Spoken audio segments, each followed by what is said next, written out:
You flooded us with emails after our ALEC investigation last week. We showed you how Nebraska legislator Charlie Jansen says he did not take his voter ID bill from ALEC, yet it is almost identical to all the key points. Iowa's is too. So some angry viewers asked, why does it matter where Jansen got his bill? More now on the money trail from ALEC to Nebraska. Fremont Senator Charlie Jansen is waiting for lawmakers to again debate his voter ID bill. You're recognized to speak. The bill that he says he came up with because Nebraska could have a lot of cheating voters, but a bill almost identical to the one provided to many state lawmakers all over the country by the American Legislative Exchange Council, or ALEC for short. I didn't use them at all for this bill. So Jansen insists he's not a member of ALEC. I'm really not even understanding what the relevancy is. But Nebraska Common Cause does. Where does that model legislation come from? Well, we've been able to trace it back to really one man, Chris Kovac, who apparently had written the bill for ALEC. And who's Chris Kovac? The Secretary of State in Kansas, a well-known ALEC member and a close associate of Charlie Jansen. We believe that he's influenced Senator Jansen with a bill that is basically an ALEC bill. Critics say that matters because big corporations pay big bucks to join ALEC, tens of thousands each, while the lawmakers pay only $50 a year.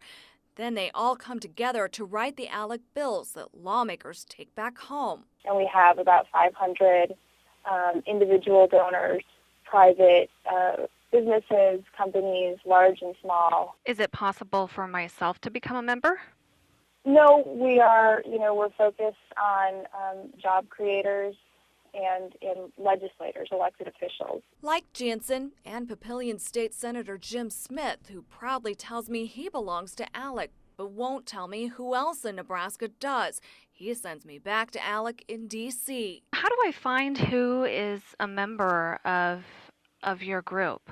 You are free to reach out to any state legislator and ask them about their activities, their membership. Still no list, but Common Cause tells me that once a lawmaker pays ALEC the $50 membership dues, they qualify for a scholarship to attend ALEC conferences and task force meetings often held at luxurious resorts like Las Vegas, Orlando, or this year's trip to North Carolina. At those conventions, the senators were then handed model legislation, which was drafted largely by the corporate interests. Task force meetings are where our legislators come together and talk about the policies in front of them, the issues facing them. And they can bring family too. A national public radio investigation points to tax records showing ALEC spent $138,000 in 1 week to keep legislators' children entertained.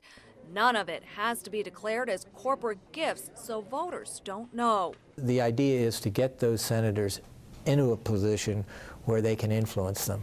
And so it's truly a lobbying effort. But ALEC officials say they only do education, and they insist. No, we do not lobby. Because if they did, ALEC would need to tell voters a lot more about the millions corporations pour into ALEC for meetings, for scholarships, for babysitting, all to help our lawmakers come up with bills.